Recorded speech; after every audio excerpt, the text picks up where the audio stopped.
Hi and welcome back to my channel. I'm Angelina.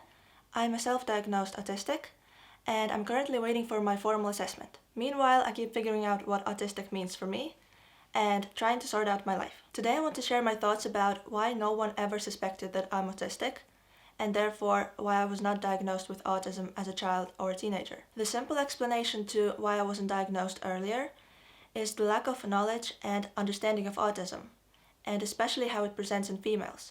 When I asked my mom if she noticed anything about me when I was a child, she was like, I knew you were a little different, but I just accepted you as you are. And I don't blame my mom.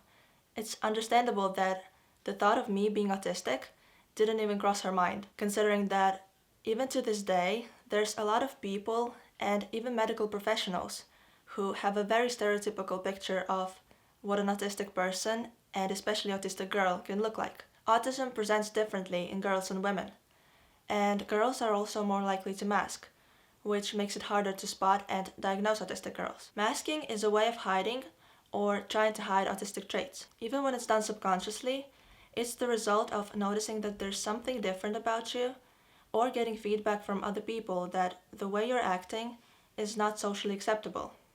And so, to be accepted and be perceived as normal, you learn to blend in. That's what I tried to do for apparently the majority of my life. It never really worked because people could still tell that there's something off, but it worked well enough to not raise any concerns, I guess. Masking is definitely one of the main reasons why no one suspected that I'm autistic. I appeared to be this perfect student at school.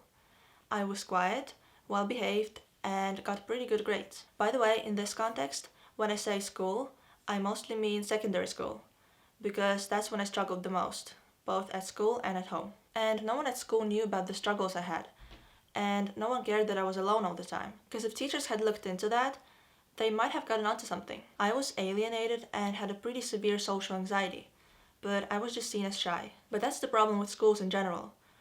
There are many kids who are left out and are lonely, and teachers do nothing about it. As a young child, I was definitely different from other kids in some ways, but it wasn't nearly as noticeable as when I got older. Or maybe it was, but I wasn't really affected by it until I started to get bullied at around 11 years old. Because that's when social expectations became more complex and my social difficulties became more apparent because I couldn't keep up with those expectations. It's also important to note that when I was 10 years old, I moved countries with my mom. So we moved from Russia to Finland, where we've been living for nearly 15 years now. And that was a challenge in itself. I had to learn a new language, get used to the new environment, and things like that. I actually learned Finnish well enough to be able to keep up with kids my age, academically, in just a year. I kept struggling with it, but still. Now, because we had moved to a new country, all the social difficulties that I had from that moment on, in school or in public in general, were explained by this fact. So it was either that I haven't quite adapted to the country and culture yet, or that I didn't know the language well enough yet and therefore was shy to speak it in certain situations. Which now I know that it was actually social anxiety and selective mutism, which are both common for autistic people. Of course, moving countries affected me and my experiences. I'm not saying that it didn't, but it made me believe that the reason why I felt different and couldn't fit in and was bullied was because I'm Russian, basically. The bullying might have partly been because of that, but it wasn't the main reason. Somehow kids are just really good at targeting those who are different in some way. And looking back now, most people didn't even know I'm Russian, and I was still being picked on and left out. So that's how I know it wasn't the main problem. What I'm trying to say is that my social and other difficulties were kind of dismissed. I feel like if we hadn't moved countries, and I still had those problems, they would have been picked up on sooner.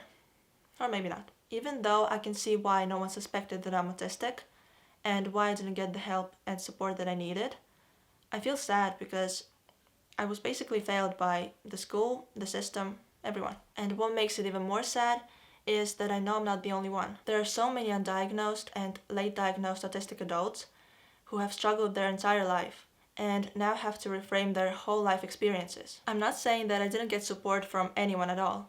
That's not the case. My mom has always been and still is my biggest supporter. She has always been there for me through all of my struggles. And she's always been naturally accommodating, even though she obviously didn't know that I'm autistic. She even spoke on my behalf when I couldn't speak as a child sometimes, and did a lot of things that made my life less stressful, which I'm so grateful for. But I keep thinking, if she had sought help from professionals, it would have made life a lot easier for all of us. So if you're a parent watching this, and you suspect that your child might be autistic, please don't hesitate to reach out for help.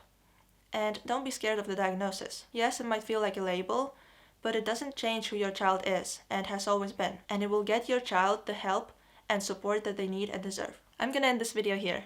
Thank you so much for watching. Let me know your thoughts on this topic. Do you relate?